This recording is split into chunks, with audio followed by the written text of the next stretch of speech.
This week's Torah reading is called Bechukotai, which means, in a simple translation, in my rules. And the Torah reads like this: if you will follow my rules, in Bechukotai Teilechu, if you go in my rules, and you fulfill, you keep my commandments. So the Torah says there will be lots of blessings, and the rain is going to come in the proper time, etc., etc.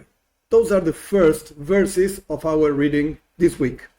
Now, we have to understand something. If the Torah says, go in my rules, and afterwards, right afterwards, says, you have to follow my commandments, wait a second, saying the same thing twice? No, doesn't make any sense.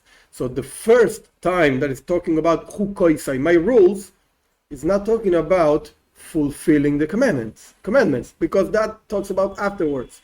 So what is he talking about in the first part? You will follow my rules. Our commentaries say that this refers to an effort in learning Torah. So when you read again the verses, it says, if you learn Torah with effort, you really put yourself into learning, and you fulfill my commandments, like doing the things that God says to do, therefore God is going to give you lots of blessings. That's the regular simple reading.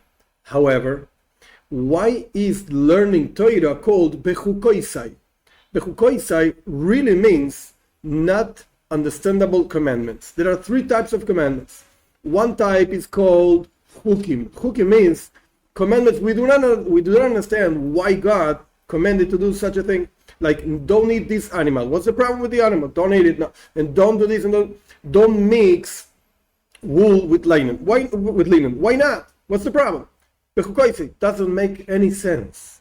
Then there are commandments that make sense. Mishpatim, that's what they're called. Like, don't kill, respect your parents, etc. That makes sense. Even if the Torah would not have said that, we would have done it anyway, because it makes sense. And then there are commandments that are they remind you certain things. Like, for instance, Shabbos reminds you of the seventh day, that God created the whole world in 7 days, etc. Like, for instance, Pesach reminds you that God took the Jewish people out of Egypt, etc., etc. Again, why is learning Torah called chukah? Chukah means, from Lashon chukim, from the word chukim, which means not understandable, beyond intellect. Torah actually is something you have to understand. When you learn, you have to understand.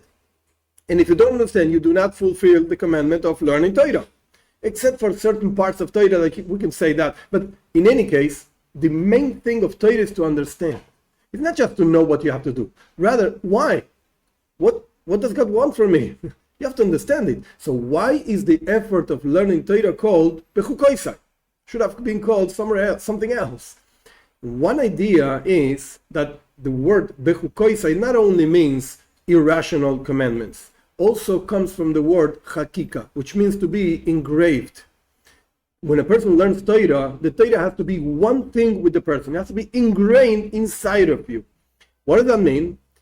If you see, there are two types of letters. There are letters that are written ink on a parchment, and the letter is one thing, the parchment is a different thing, and you put them together.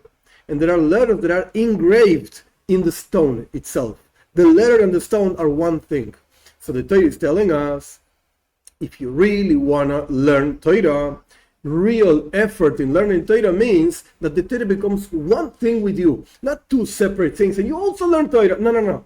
Torah is your life. It's part of you. It's yourself. Now, what does it mean to learn Torah in such a way, with effort, but in such a way that is engraved in you? What does that mean? One of the explanations of this is that there are many ways of learning Torah. Sometimes you like what you learn. Sometimes you don't like what you learn. Sometimes you learn the amount of time that you feel comfortable with. Sometimes you learn a little bit more. So to learn Torah with effort, real effort, and so the Torah should be engraved in you, like you should become one thing with the Torah, like the word, the letters on a stone.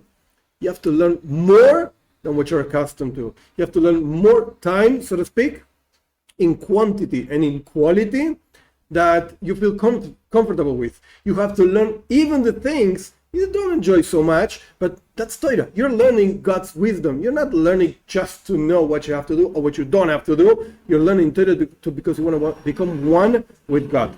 So this is what the Torah is telling us. If you learn Torah with effort, in a way that the Torah is one with you, because you're learning in quality and in quantity more, in quality and quantity, than you're accustomed, more that you feel comfortable with, and you also fulfill my commandments, like you do the things you have to do and you don't do the things you are not supposed to do, then God is going to give you all kinds of blessings. That's why the Torah expresses itself, the learning of Torah itself, in a way of Bechukotai, to be ingrained within you.